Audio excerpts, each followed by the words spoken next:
আসসালামু আলাইকুম। বিডি রূপা ব্লগসে নতুন আরও একটা ভিডিওতে আপনাদের সবাইকে স্বাগতম।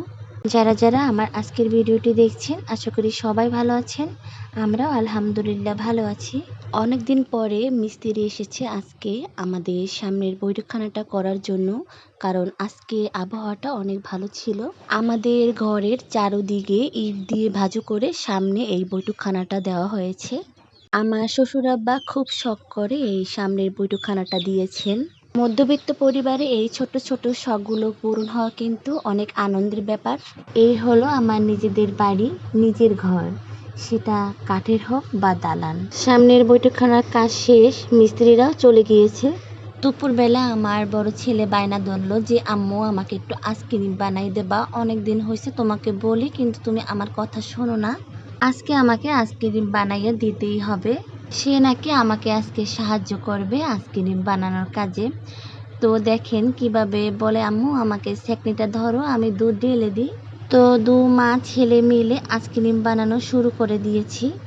আমি প্রথমে একদম টাটকা গরুর দুধ নিয়েছি, তার ভিতরে দিলাম একটা এলাচ, দারচিনি, তারপর দিলাম পরিমাণ মতন চিনি। এখন এই পর্যায়ে আইসক্রিমের মিশ্রণ আমি বেশ ভালো করে চুলাতে জাল দিয়ে নেব।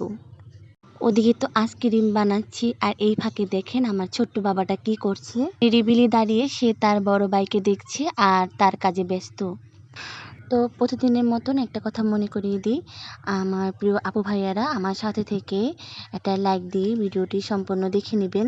ওইদিকে চুলাতে আইসক্রিমের মিশ্রণটি আমি জাল দিতে রেখে এসেছি। তো অনেকটাই ঘন হয়ে গিয়েছে। এই পর্যায়ে আমি কর্নফ্লাওয়ার দিব। আমি 1 চামচের মতন আইসক্রিমের মিশ্রণে কর্নফ্লাওয়ার দিব। এই পর্যায়ে আমি বেশ ভালো করে মিশিয়ে নিব।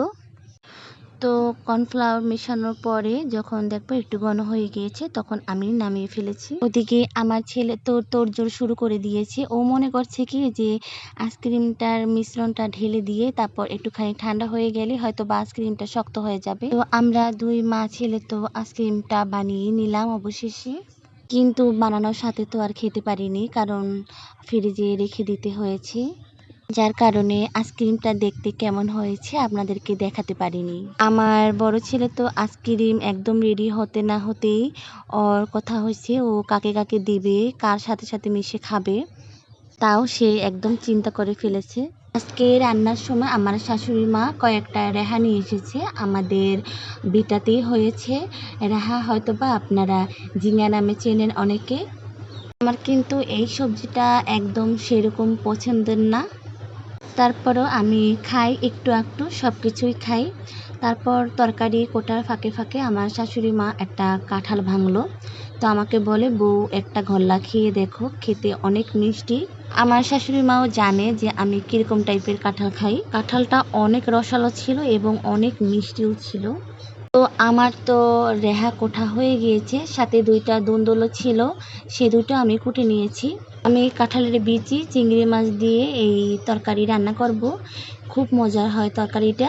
আমাদের এখানকার মানুষজন কাঁঠালের সিজন হলে এরকমভাবে কাঁঠালের বিচি দিয়ে বিভিন্ন রকমের তরকারি রান্না করে খাই। আমরা কাঁঠালের বিচি শাকের ভিতরে দিয়েও রান্না করে খাই, খুব মজা লাগে। তো মূল কথা হলো তরকারিটা অনেক মজা হয়েছিল। আবার যেহেতু দেশি চিংড়ি মাছ দিয়ে রান্না করেছি, টাটকা সবজি একদম নিজেদের ক্ষেতের, এর জন্য মনে হয় হয়তো বা একটু বেশি মজা লেগেছে।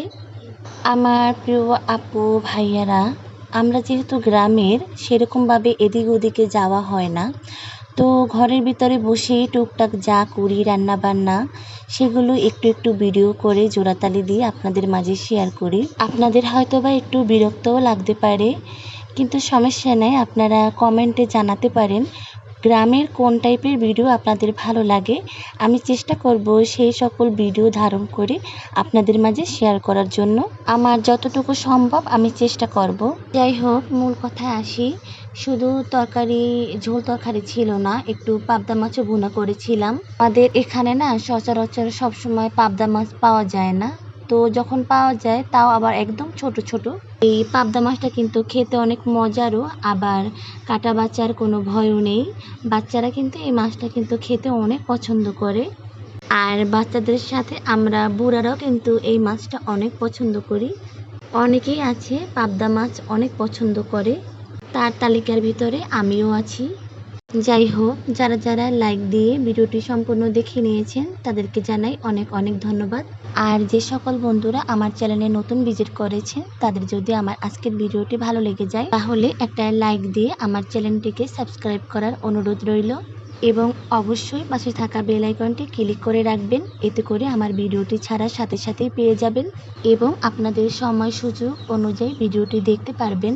অবশ্যই সুন্দর একটা কমেন্ট করে যাবেন যাতে করে আমিও আপনাদের চ্যানেল ভিজিট করে আসতে পারি এবং আপনার বন্ধু হয়ে পাশে থাকতে পারি। সবাই ভালো থাকবেন, সুস্থ থাকবেন। আল্লাহ হাফেজ। আসসালামু আলাইকুম।